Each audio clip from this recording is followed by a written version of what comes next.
Hello guys and welcome to ThatSrb2DUDE here today, bringing you yet another Splatoon 2 video. Today we've got a quick tip analysis on the Sploosh-o-Matic. Now the Sploosh-o-Matic is a very short range weapon. As you can see, it doesn't shoot that far, but it paints incredibly well.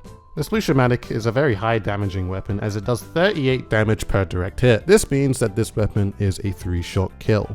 The Sploosh-o-Matic also has a very high fire rate along with this, so you'll be killing things extremely fast. Fall-off damage does vary. The lowest amount that you can inflict is 19 damage. However, you're probably never going to get yourself into a situation where you have to shoot up with the Sploosh-o-Matic, so it may not even be an issue to you. I'll also inform you that shooting higher up in general with the Sploosh-o-Matic makes it more inaccurate. So as long as you're shooting lower at your opponents, you should always be hitting all 3 shots the majority of the time. As well as this also being a very short range weapon, you're probably going to do this anyway. The Sploosh-o-Matic has amazing mobility as it has 0 end lag when it comes out of shooting.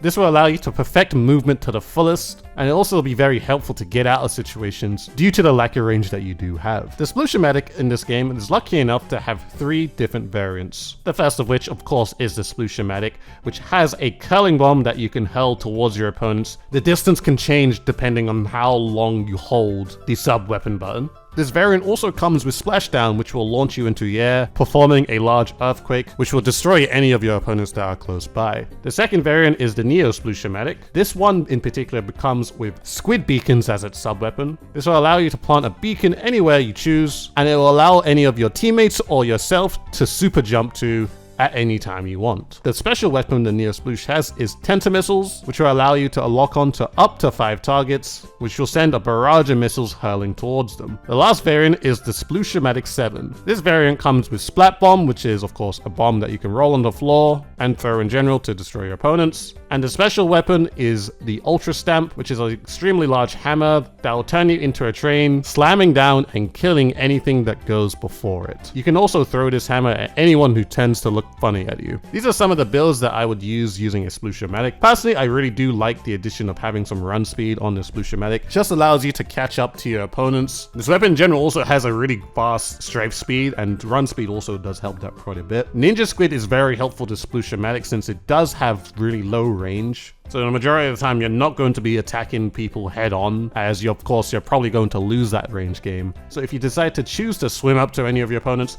Ninja Squid will help you to do that as you won't be seen. Ink-Saver Sub, of course, can be very helpful depending on which Sploosh you choose. You could even run things like Special Charge Up if you really want to spam Tenta missiles and all that. Possibly something that you'll want to run on the Neo variant. Or you could have something completely different. Maybe you're the type of Sploosh that likes to run into engagements all the time. So you might run a little bit of quick respawn to get you back into the fight much quicker. Of course, you can run any of these types of builds on all Splooshes, but these are just the builds that preferably I would want to run if I was using this weapon. Now the Sploosh, undoubtedly, with all the things that it can do with its fast fire rate and quick killing time, is for sure a Slayer weapon. How this weapon is really played, honestly, it is an aggressive weapon. But I wouldn't say it's aggressive to the point where it's just like, alright, I'm gonna run at everyone and everyone's just gonna die. It's more passive aggressive more than anything. You really need to take into account that you have a huge lack of range when using this, which means that when you're getting into fights, you need to make sure that you're really close to your opponents if you're actually going to take them out. Funny enough, if you look at the regular Sploosh-o-Matic, which has Curling Bomb and Splashdown, it plays no different to the regular Splat Roller, as that weapon also has the same kit. Essentially, if you have a little bit of experience with that weapon in particular, you're playing the Sploosh the exact same way. The only difference is that your painting power is huge, and it'll be a lot easier to actually give yourself ground to fight on. Another difference is that you have a lot more mobility compared to a roller. So there are definitely some pros when you're giving up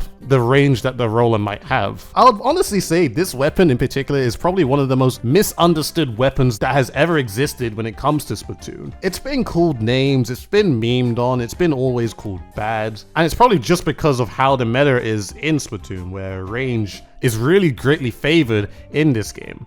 But really performing with this weapon is just understanding how your weapon can match up against others. Like, you already know that you have pretty much no range compared to any other weapon in the game. So all you need to really do is just figure out how you can break that distance. Whether it being very sneaky, which personally I think that would be the best case for you to get closer to your opponents, or waiting for your team to paint for you so you can navigate around the map easier to get yourself closer to your opponents. There's many different things to it, but you just really got to keep in mind that this is not the type of weapon where you just run at people and hope they die. You gotta have a passive-aggressive approach to succeed with it, otherwise you're going to be shut down. Thank you very much everyone for watching this quick tip analysis. Remember to follow all my socials and subscribe to the channel if you haven't already. Don't forget to like the video if you enjoyed it, and leave a comment in the comment section below to tell me what you think of the video. Thank you very much everyone for watching, and I shall see you guys in a future video.